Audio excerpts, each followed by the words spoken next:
বিসমিল্লাহির রহমানির রহিম। তারা বলে, যখন আমরা অস্থিতে পরিণত ও চূর্ণ বিচূর্ণ হয়ে যাব, তখনও কি নতুন করে সৃজিত হয়ে উত্থিত হব? বলুন, তোমরা পাথর হয়ে যাও কিংবা লোহা হয়ে যাও, অথবা এমন কোনো বস্তু যা তোমাদের ধারণার খুবই কঠিন। তথাপি তারা বলবে, আমাদেরকে পুনর্বার সৃষ্টি কে করবে? বলুন, যিনি তোমাদেরকে প্রথমবার সৃজন করেছে। অতঃপর তারা আপনার সামনে মাথা নাড়বে এবং বলবে, এটা কবে হবে? বলুন, হবে সম্ভবত শীঘ্রই। যেদিন তিনি তোমাদেরকে আহ্বান করবেন, অতঃপর তোমরা তার প্রশংসা করতে করতে চলে আসবে এবং তোমরা অনুমান করবে যে সামান্য সময় অবস্থানই করেছিলে। আমার বান্দাগণকে বলে দিন, তারা যেন উত্তম উত্তম এমন কথাই বলে। শয়তান তাদের মধ্যে সংঘর্ষ বাধায়। নিশ্চয় শয়তান মানুষের প্রকাশ্য শত্রু। তোমাদের পালনকর্তা তোমাদের সম্পর্কে ভালোভাবে জ্ঞাত আছেন। তিনি যদি চান তোমাদের প্রতি রহমত করবেন, কিংবা যদি চান তোমাদের আযাব দিবেন। আমি আপনাকে ওদের সবার তত্ত্বাবধায়ক রূপে প্রেরণ করিনি। আপনার পালনকর্তা তাদের সম্পর্কে ভালোভাবে জ্ঞাত আছেন, যারা আকাশসমূহে ও ভূপৃষ্ঠে রয়েছে। আমি তো কতক পয়গম্বরের উপর শ্রেষ্ঠত্ব দান করেছি এবং দাউদকে জবুর দান করেছি। বলুন, আল্লাহ ব্যতীত যাদেরকে তোমরা উপাস্য মনে করো, তাদেরকে আহ্বান করো, অথচ ওরা তো তোমাদের কষ্ট দূর করার ক্ষমতা রাখে না এবং তার পরিবর্তনও করতে পারে না। যাদেরকে তারা আহ্বান করে, তারা নিজেরাই তো তাদের পালনকর্তার নৈকট্য লাভের জন্য মধ্যস্থ তালাশ করে যে তাদের মধ্যে কে নৈকট্যশীল। তারা তার রহমতের আশা করে এবং তার শাস্তিকে ভয় করে। নিশ্চয়ই আপনার পালনকর্তার শাস্তি ভয়াবহ। এমন কোনো জনপদ নেই যাকে আমি কিয়ামতের দিবসের পূর্বে ধ্বংস করব না, অথবা যাকে কঠোর শাস্তি দেব না। এটা তো গ্রন্থে লিপিবদ্ধ হয়ে গেছে। পূর্ববর্তীগণ কর্তৃক নিদর্শন অস্বীকার করার ফলেই আমাকে নির্দেশনাবলী প্রেরণ করে থেকে বিরত থাকতে হয়েছে। আমি তাদেরকে বোঝাবার জন্য সামুদকে উট্টি দিয়েছিলাম, অতঃপর তারা তার প্রতি জুলুম করেছিল। আমি ভীতি প্রদর্শনের উদ্দেশ্যেই নিদর্শন প্রেরণ করি।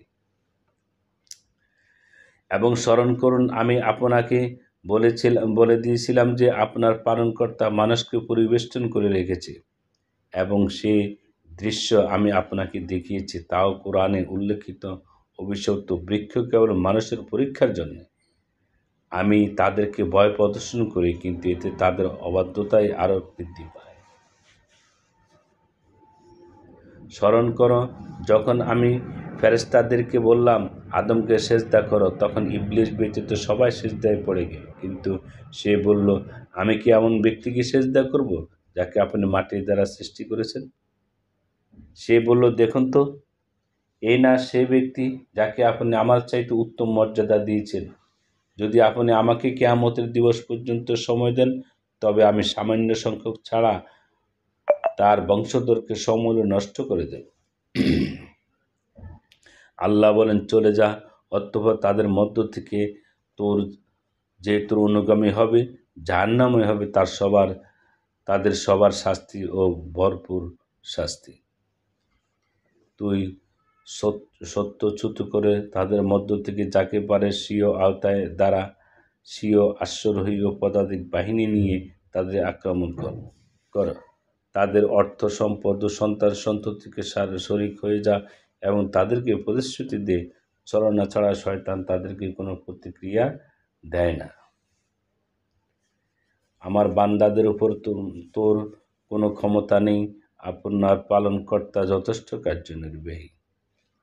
তোমাদের পালনকর্তাই তিনি, যিনি তোমাদের জন্য সমুদ্রের জলযান চালনা করেন, যাতে তোমরা তার অনুগ্রহ অন্বেষণ করতে পারো।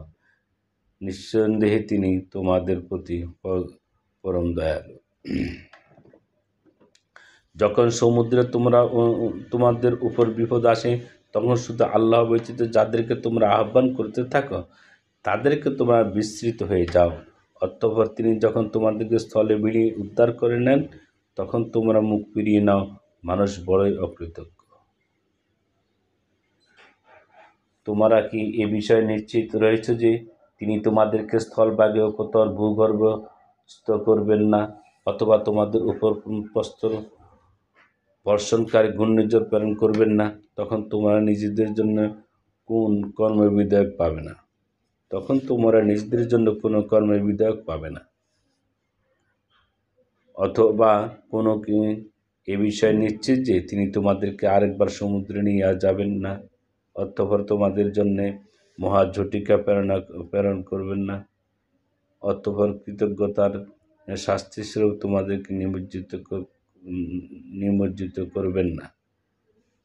তখন তোমরা আমার বিরুদ্ধে এই বিষয়ে সাহায্যকারী কাউকে পাবে না। নিশ্চয়ই আমি আদম সন্তানকে মর্যাদা দান করেছি। আমি তাদেরকে স্থলে ও জলে চলাচলের বাহন দান করেছি, তাদেরকে উত্তম জীবন উপকরণ প্রদান করেছি এবং তাদেরকে অনেক সৃষ্ট বস্তুর উপর শ্রেষ্ঠত্ব দান করেছি।